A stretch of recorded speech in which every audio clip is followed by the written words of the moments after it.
बहुत ही खुशी की बात है, हर्ष की बात है कि इतने सालों में इस विभाग में मानसिक रोग विभाग जीएसवीएम मेडिकल कॉलेज के मानसिक रोग विभाग को के विस्तारीकरण और डी एडिक्शन वार्ड बनाने के लिए सरकार ने 21 करोड़ रुपए स्वीकृत किए हैं और इसमें से प्रथम किस्त में 529 लाख रुपए हमको प्रथम किस्त के रूप में दे दिए हैं।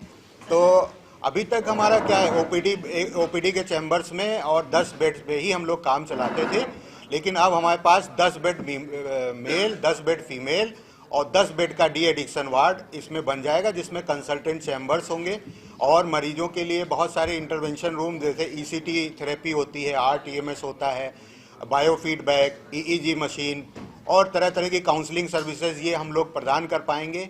और इसके साथ साथ हमें मानव संसाधन भी सरकार ने उपलब्ध करा दिए हैं, जिसमें पहले हमारे पास 2 ही कंसल्टेंट की पोस्ट थी यहाँ पे मानसिक रोग विभाग में, जो बढ़ाकर अब 6 कर दी गई हैं और जो सीनियर रेजिडेंट की 1 पोस्ट थी उसको बढ़ाकर 5 कर दी गई हैं। उसी प्रकार से नर्सेज, जो पैरामेडिकल स्टाफ थी, नर्सेज की पोस्ट करीब 35 सैंक्शन करी गई हैं। उसके साथ साथ क्लास 3 में store keeper, record clerk, social worker, occupational therapist और उसके साथ साथ class 4 employees and outsourcing employees भी दिए गए हैं, जिसकी प्रक्रिया चल रही है। और इसमें सीएनडीएस कार्यदायी संस्था, इसको ये काम दिया गया है और उन्होंने कहा है कि 2 वर्षों में ये कार्य पूरा कर लिया जाएगा। ये G+3 बिल्डिंग है, जिसमें बेसमेंट भी बनाया जा रहा है और G+3 की पूरी बिल्डिंग है। देखने जा रहा है कि जो मानसिक रोग बढ़ रही है, हाँ, लगभग 4 सालों में दोगुने हो चुके हैं। हाँ, तो इस पर कितने आप प्लान है कंट्रोल करेंगे? देखिए, अब जब से मैं आया हूं 2008 में मैंने यहाँ ज्वाइन किया और अब जो है करीब 3 से 4 गुना वृद्धि हो गई ओपीडी केसेस में, वो आ रहे हैं। तो हम लोग उनको जागरूक करते हैं समय समय पे। वर्ल्ड मेंटल हेल्थ डे हो गया या अल्जाइमर्स डे हो गया या और भी बहुत सारे डे होते हैं, सिजियोफ्रेनिया डे, बाइपोलर डे, उस पर जो है प्रेस कॉन्फ्रेंस करके हम लोगों के बीच में जागरूकता फैलाते हैं कि ये एक मानसिक रोग है, इस तरीके के मानसिक रोग होते हैं। तो अब जो है, पहले मानसिक रोगों के बारे में इतनी जागरूकता नहीं थी कि लोग समझते थे भूत प्रेत बाधा है, मानसिक रोग नहीं है। लेकिन धीरे धीरे जागरूकता प्रोग्रामों से और जो मरीज यहाँ आते हैं वो भी बाहर जाके बताते हैं कि हमें ये मानसिक रोग था, उसका इलाज हमने यहाँ कराया तो हम ठीक हो गए। तो इसी प्रकार से जागरूकता फैलाएंगे तो ज़्यादा से ज़्यादा मरीज आएंगे और चूँकि हमारे पास संसाधन ज़्यादा होंगे तो मरीजों को उस प्रकार से हम लोग ज़्यादा इलाज और ज़्यादा अच्छा इलाज मुहैया करा सकते हैं।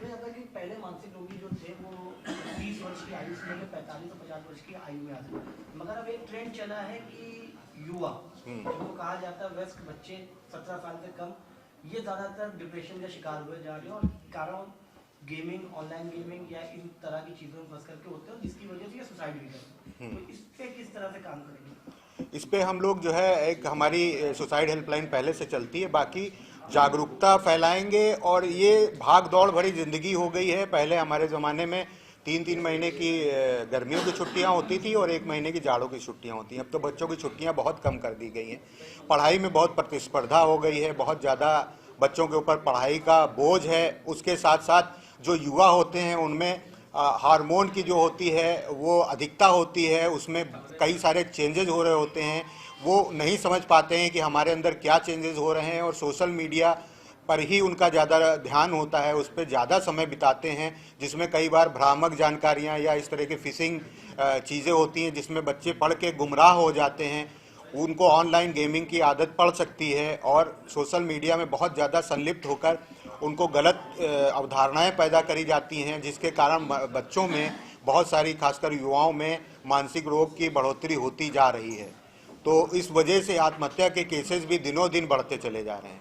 तो उसमें हम लोगों को जो है, जितने हम लोग, हमारे पास संसाधन बढ़ेंगे उसी प्रकार से हम लोगों की उसी प्रकार से ज़्यादा सहायता भी कर सकेंगे। सर, जो सुसाइड हेल्पलाइन आपकी बात की जाती है, अभी सुसाइड हेल्पलाइन में लगभग कितनी कॉलें आती हैं और आगे क्या उम्मीद है कि और आ सकती है?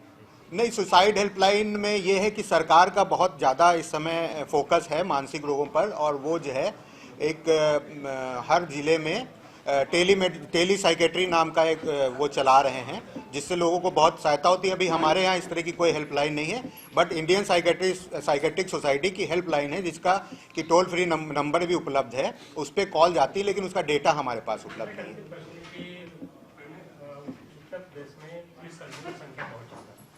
और लगभग अब देखा जा रहा है कि पुलिसकर्मी भी काम ज्यादा होने की वजह से इस मानसिक रोग की बीमारी बढ़ रही है। तो क्या आप लोग इस डिपार्टमेंट से मिलकर कुछ आगे की प्लानिंग करेंगे?